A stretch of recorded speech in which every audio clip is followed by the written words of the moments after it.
Je ne sais même pas ce que Kam a dit, même il est parti. Bon, désolé.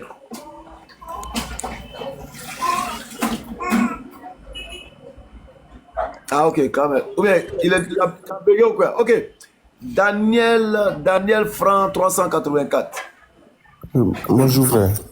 Bonjour, comment vous allez? Oui, ça va un peu. D'accord. Bon, je défilais là et puis j'ai vu un peu le sujet euh, concernant cette histoire de Paul.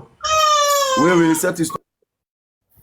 Bon, j'aimerais savoir, bon, comme vous avez dit que Paul bon, Paul a menti parce que vous n'êtes pas rentré dans les détails au fait. Donc, j'aimerais que vous puissiez rentrer dans les détails. Bon, moi, je spécifie que je suis chrétien, hein. Donc, c'est pas mauvais de savoir. Pour que vous rentrez un peu dans les détails, qu'est-ce que Paul a fait et que vous dites qu'il n'est pas été envoyé de Dieu ou bien il a menti. C'est ça, j'aimerais juste D'accord. savoir, c'est ça. Peut-être que quand vous êtes en retard, sinon on a donné les détails plus d'une fois, mais on va répéter rapidement, essayer de faire un résumé rapide. D'accord, C'est d'accord. que Paul dit qu'il a rencontré Jésus. D'accord. Pourquoi j'ai fait ça? Bon, j'ai fait ça il y a quelques heures. Il vaut mieux changer, je sais pas. Donc, Paul dit qu'il a rencontré Jésus sur la route de Damas. Et il était avec des gens. Voilà comme ça va maintenant, Mariam. Il était avec des gens. Et il y a un rapporteur qui dit que ceux qui étaient avec Paul ont entendu la voix de celui qui parlait à Paul. Paul dit que non, non, non, ceux qui étaient avec moi n'ont pas entendu la voix. Donc nous maintenant on se demande qui a menti entre les deux. En tout cas, ça ne peut pas être Paul, puisque c'est lui qui a vécu sa scène. Donc il est clair que c'est celui qui dit que ceux qui accompagnaient Paul ont entendu la voix, c'est lui qui a menti. Maintenant, Paul dit que quand il a vu la lumière là, la lumière lui a dit d'aller à Damas. Qu'arrivé à Damas, on va lui dire quelle est sa mission. Dans un autre verset, il nous dit non, quand il a vu la lumière nette, quand il est tombé, la lumière lui a dit lève-toi, arrête-toi, voici ta mission. Et la lumière a commencé à lui donner tous les éléments, tous les détails de sa mission. Paul dit qu'il est tombé seul par terre. Paul dit non, qu'ils sont tous tombés par terre. Donc quand on a analysé tous ces éléments, on s'est dit, ben attendez, il y a contradiction. Et pour un seul et même événement, pour un seul et même acteur, on ne peut pas avoir tant de divergences, tant de contradictions. Donc conclusion, Paul n'a jamais vu Jésus, Paul a menti. Donc voilà un peu résumé ce qui s'est passé. Oméga, il y a un truc en bas là, on met invité et puis tu montes. Donc Daniel Franc, voilà un peu résumé. Mais il peut y avoir les versets pour aller les lire après. D'accord, donc vous prenez déjà Acte chapitre 9, le verset 7. Acte chapitre 9, le verset 7. Opposé à Acte 22, verset 9. Ensuite, vous avez Acte chapitre 22, verset 6. Non, bon, il faut laisser Acte 22, 9 là même. On va laisser ça. On va prendre directement Acte chapitre 26, verset 13. Ensuite, Acte chapitre 22, verset 7. Acte chapitre 26, verset 14. Voilà. Ok. Maintenant, vous pouvez ajouter à cela Acte chapitre 22, verset 10 à 11.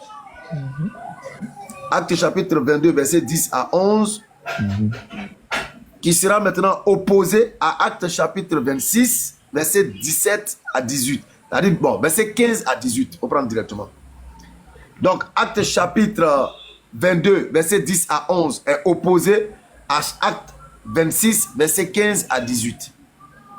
Ok. C'est bien noté? Et oui.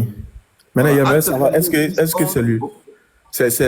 Tous ces versets parlent du même événement, c'est ça? C'est le même événement, frère. La rencontre de C'est le Damas. même Là. événement.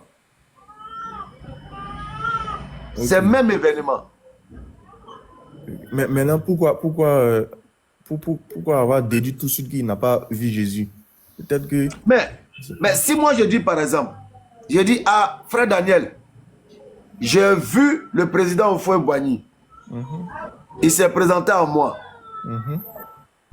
Mais les amis qui étaient avec moi n'ont pas entendu sa voix. Et un autre dit, non, les amis qui étaient avec Béni ont entendu la voix. Ok. Je te dis, Daniel, quand le président, je l'ai vu, il m'a dit, va au palais de la République, c'est là-bas on va te donner ta feuille de mission. Va au palais de la République. Arrivé là-bas, ils vont te dire ce que tu dois faire. Et dans un autre de mes rapports, je dis que quand j'ai vu le président, il m'a dit en même temps, voilà ce que tu dois faire. Je suis venu vers toi pour que tu puisses faire ça, pour que tu puisses dire ci, pour que tu puisses faire ça. Est-ce que je me contredis ou pas? Toi-même qui racontes, ou bien ceux qui racontent? C'est moi-même je suis en train de rapporter. Ça, c'est Acte chapitre 22 que tu as pris là.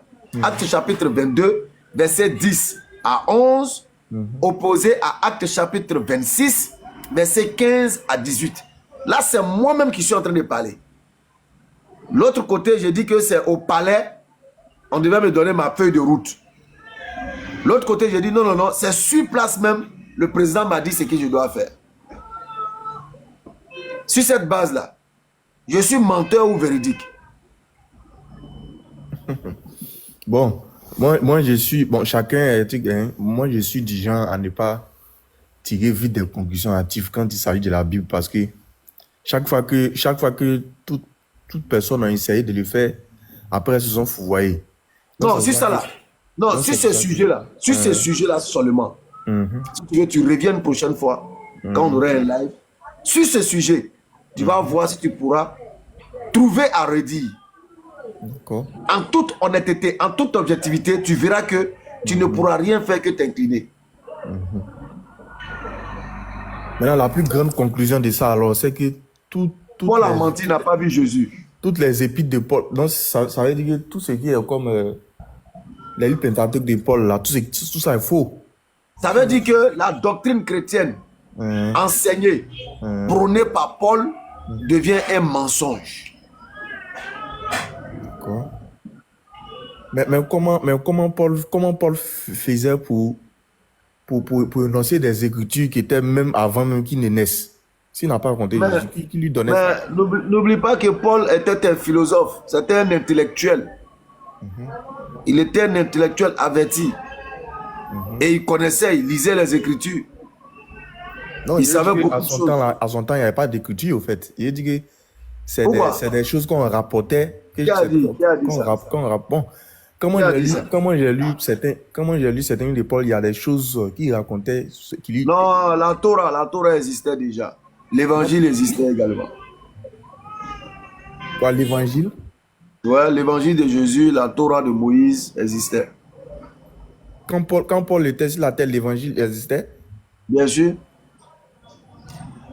C'est-à-dire, je vais dire quoi? Quand Paul était là, la Torah était déjà révélée, l'évangile était déjà révélé, et tous ces éléments étaient en leur possession là-bas. Mais je veux dire que comment Paul a reçu certains événements qui sont passés sans qu'il n'y avait eu de traces écrites. Exemple d'événements. Quand il parle par exemple du mystère de la piété, quand il parle par exemple du... C'est quoi le mystère de la piété? Je crois que c'est dans 1 Timothée 3, non? Non, je dis c'est quoi? Je n'ai pas dit non. Je dis c'est quoi le mystère de la piété? Non, où il parle de... il a été manifesté en chair, révélé par les tout. Je ne sais pas si vous voyez ça un peu dans 1 Timothée. Justement, voilà pourquoi j'ai dit ça, c'est des choses que Paul lui-même, tel qu'il a inventé sa rencontre avec Jésus là, c'est lui-même qui est toujours dans... C'est-à-dire, si tu commences par le mensonge, tu termines par le mensonge. Il a commencé par le mensonge depuis sa rencontre avec sa soi-disant rencontre avec Jésus. Il a menti. Donc si là-bas, la base est déjà un mensonge, c'est clair que la suite sera un mensonge.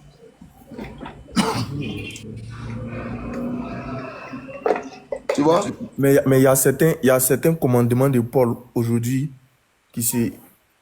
Bon, si je veux analyser bien, qui se retrouvent aussi dans l'islam, hein.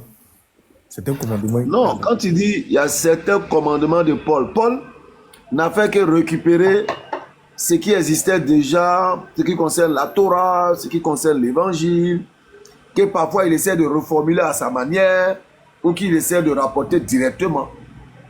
Voilà, il n'a rien envoyé de nouveau, quoi. Maintenant, qu'est-ce que lui gagnait à faire ça? Comment? Qu'est-ce que lui gagnait à faire ça? Et puis pourquoi est-ce que Pierre, qui était l'un des plus grands apôtres de Jésus, se reconnaissait fortement en Paul? Qui t'a dit qu'il se reconnaissait en Paul? Si Paul était vraiment un usurpateur, pourquoi là? Qui t'a dit qu'il se reconnaissait en Paul? Paul était un rebelle parmi eux. La preuve, Paul allait faire des choses et puis ils ont appelé Paul, ils l'ont réprimandé.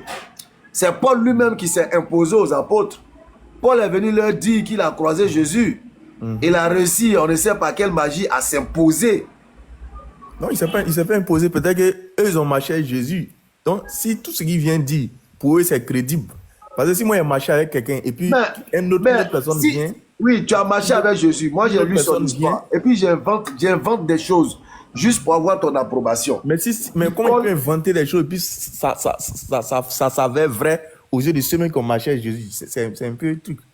Mais c'est ce qui était dit. Paul connaît les Écritures. Il connaît les Écritures. Il était un persécuteur, selon la Bible, des chrétiens. Donc, il connaît plus ou moins beaucoup d'éléments concernant la chrétienté. Tu vois, c'est pourquoi on est remonté à la base pour déjà statuer sur sa rencontre avec Jésus. Qu'est-ce qu'il en est?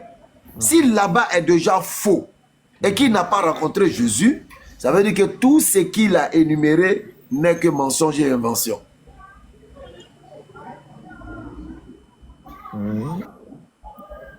Maintenant, ma dernière question, c'est...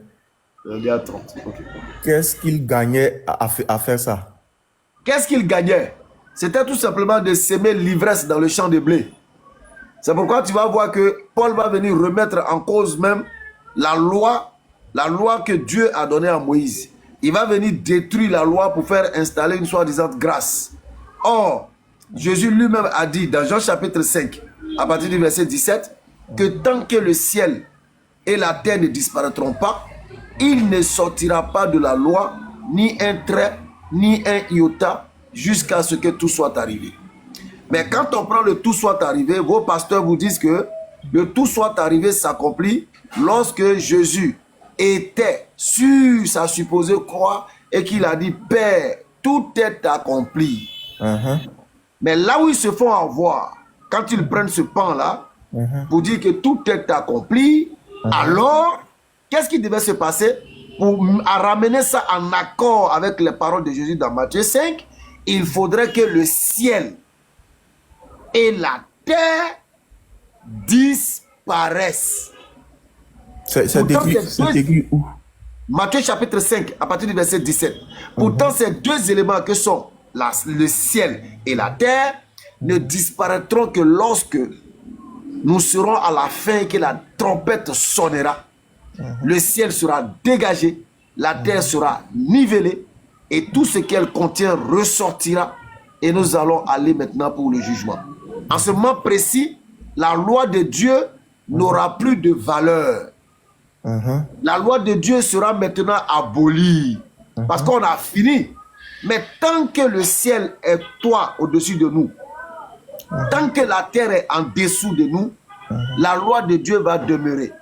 Et toute personne qui enlèvera un iota, il sera considéré comme le plus petit dans le royaume de Dieu.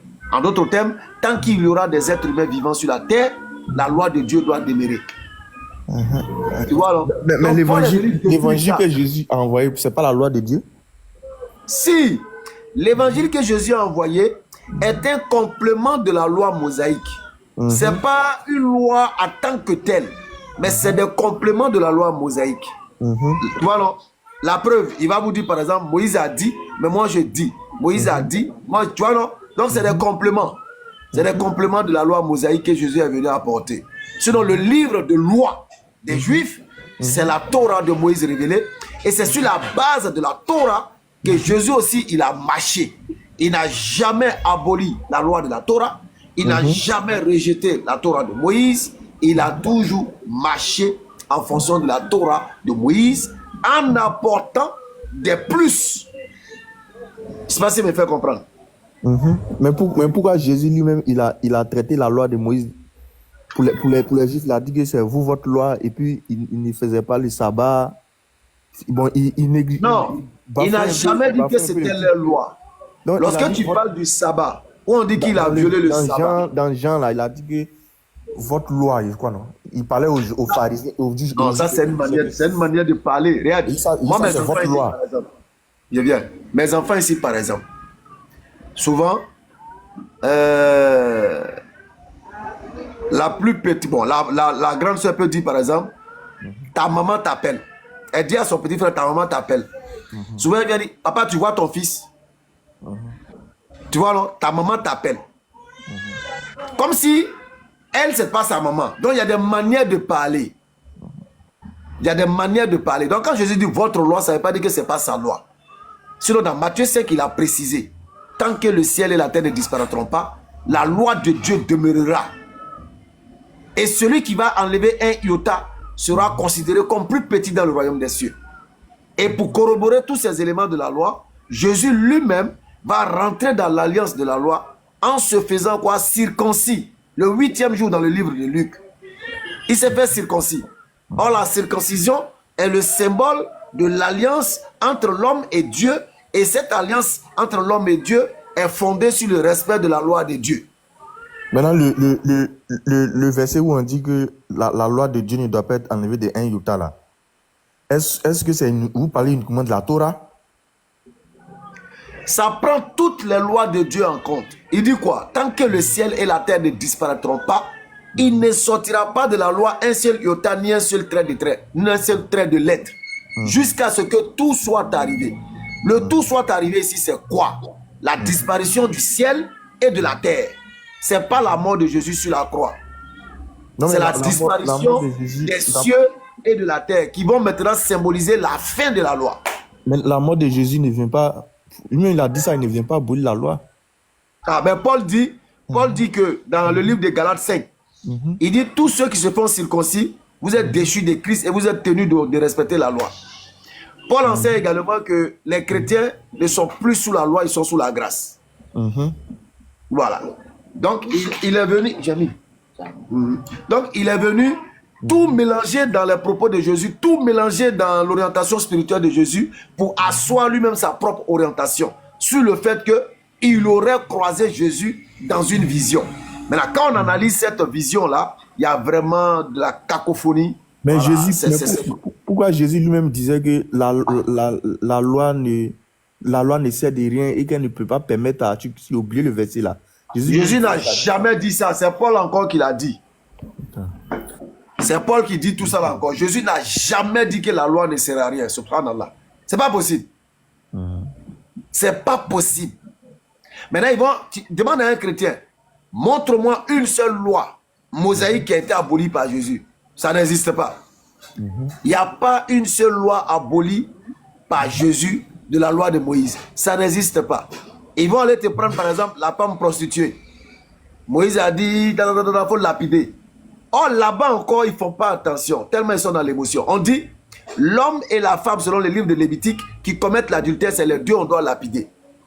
Les pharisiens, pour piéger Jésus, vont envoyer la femme seule, sans l'homme.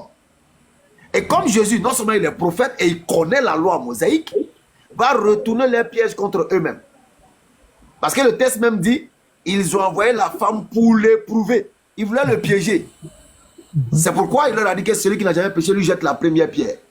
Parce que jeter la première pierre est le symbole, selon la loi de Dieu, que j'atteste. J'atteste que ce dont on l'accuse là, moi j'atteste. Je prends la garantie que cela a été. Donc, je lance la première pierre en guise de témoignage. Et comme eux, ils savent que l'action qu'ils étaient en train d'amener là était un mensonge pour piéger Jésus, ils ont tous fui. Donc Jésus aussi n'a pas trouvé à condamner la femme. Il lui a donné sa liberté, mais il lui a dit va et ne pêche plus. Il ne faut plus recommencer. Va et ne pêche plus. Ça c'est un. Secondo, ils te diront que on a dit le jour de sabbat, on ne travaille pas, on ne fait pas ci, on ne fait pas ça, mais Jésus a guéri quelqu'un le jour de sabbat. Ils oublient une chose, c'est que la loi de Dieu tombe lorsqu'il y a la contrainte. C'est pourquoi on pourrait trouver dans le Coran, le vin est interdit, le porc est interdit, mais si vous êtes contraint, vous en mangez sans en abuser. Là où il y a la contrainte, là, la loi de Dieu ne pèse plus. On gère la contrainte. Tu comprends, frère? Donc c'est ce que Jésus a essayé de faire concernant le sabbat. Il y avait urgence et il a fait ce qui devait être fait. Et c'est cet enseignement qu'il a donné aux gens. Lequel d'entre vous va perdre son mouton? Et il va dire, bon, comme c'est ceci, je ne fais pas. Donc quand il y a urgence, c'est comme ça. Inch'Allah. Donc, en conclusion, on n'est pas sauvé par la grâce, mais on est sauvé par la loi. Grâce, on est sauvé. Écoute-moi bien. On n'est pas sauvé par la grâce. On est sauvé par le respect de la loi. Mais toutes ces actions seront couronnées par ce qu'on pourrait appeler chez nous la miséricorde, ou si tu veux, la grâce divine. Mais avant d'espérer la miséricorde et la grâce divine, il faudrait que toi-même tu sois dans les dispositions de bénéficier de cette miséricorde et de cette grâce. Quelles sont ces bénédictions? Quelles sont ces dispositions? C'est que tu dois respecter ce que Dieu te dit de respecter. Tu dois délaisser ce que Dieu te dit de délaisser. Regarde un exemple humain. Est-ce que tu as une fois vu la grâce présidentielle être attribuée à un prisonnier récalcitrant, désobéissant, troublant tout dans la prison? Il a déjà étudié le mystère de la grâce présidentielle. Non, je te pose une question. Est-ce que tu as une fois vu la grâce présidentielle s'attribuer à un prisonnier qui ne respecte aucune loi? Bon, moi, je n'ai pas... Moi, si je veux m'en tenir au droit, parce que moi, je suis en doctorat en droit, si je veux m'en tenir au droit, il faudrait qu'il y ait des... Comment je peux dire ça? Des réserves qui sont écrites noir sur blanc dans la loi qui énumèrent les caractéristiques de quelqu'un qui peut bénéficier de la grâce présidentielle. Tant que les caractéristiques de la grâce présidentielle ne sont pas énumérées, on peut même donner la grâce présidentielle à quelqu'un qui se comporte mal. Parce que la grâce, la grâce dans son naissance, la grâce dans son naissance même... Non, fais une pause d'abord. C'est vrai, hein? Tu es en droit. C'est vrai, tu l'as dit. Je te crois au mot. Mais ce que tu es en train de dire là, aucun test de loi, aucune grâce présidentielle ne peut être octroyée à un prisonnier qui est en train de peut-être tuer d'autres prisonniers en prison, ou bien qui est en train de semer la zizanie en prison. On va lui donner grâce présidentielle. Ça ne peut jamais exister. Non, tu as vu ce qu'on a en train de faire là, ça c'est un grand débat même dans le, niveau dans le monde du droit. Hein. Ça a dit qu'il y a l'esprit et puis il y a la lettre. Non, écoute-moi. Il y a l'esprit et dans puis il y a la le lettre. domaine même du droit, prenons la grâce présidentielle comme étant un pouvoir octroyé au président de la République. Il ne va jamais l'octroyer à un prisonnier récalcitrant au sein de la prison. C'est pas possible. C'est pas possible. La grâce présidentielle n'est destinée qu'aux prisonniers qui ont de bonnes conduites. Parfois, aux prisonniers qui sont déjà en fin de mandat. C'est-à-dire, leur temps est arrivé, ils sont presque libres, on leur donne. Ou bien ceux même qui sont bien comportés, on leur donne. Ou bien, en tout cas, on ne donne pas ça à quelqu'un qui est en prison, il tue d'autres prisonniers, il vend la drogue, il fout la zizanie, et puis on vient lui dire, grâce présidentielle sort. C'est pas possible. Mais la grâce, en ce moment, la grâce c'est quoi alors? Si quelqu'un mérite... Non, quand on dit la grâce, la grâce... Non, écoute-moi bien. Prison, c'est plus la grâce, c'est un mérite pour lui. Non! Ouais, il est sorti pour bonne conduite, c'est pas pour grâce. Non, c'est ça qui est votre problème. C'est ça qui est votre problème. Vous mettez dans votre tête que la grâce, c'est quelque chose qu'on ne mérite pas. C'est faux. D'accord. C'est faux. Tu vas parcourir, écoute-moi bien, de la Genèse à l'Apocalypse.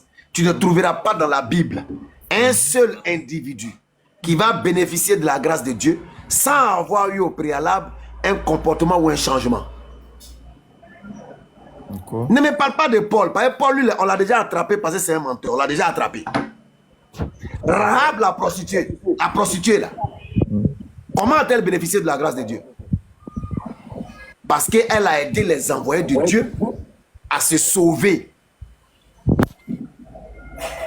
Tu ne peux pas bénéficier de la grâce de Dieu alors que tu es désobéissant, tu es un adorateur de fétiches, tu t'en fous de Dieu, et puis Dieu va se lever un matin, il va faire descendre sur toi sa grâce alors que tu n'as posé aucune action. C'est pas possible.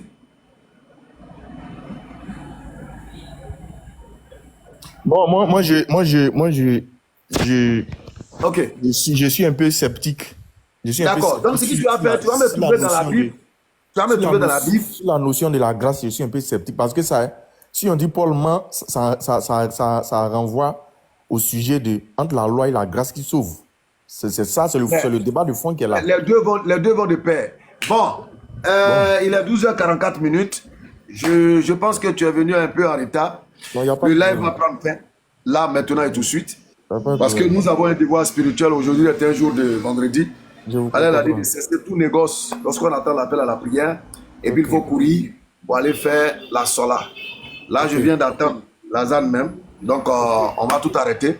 Et puis, on va courir pour aller chercher la grâce d'Allah. On va arrêter tout négoce, tout ce qu'on est en train de faire. Et puis, on va courir pour aller à la prière.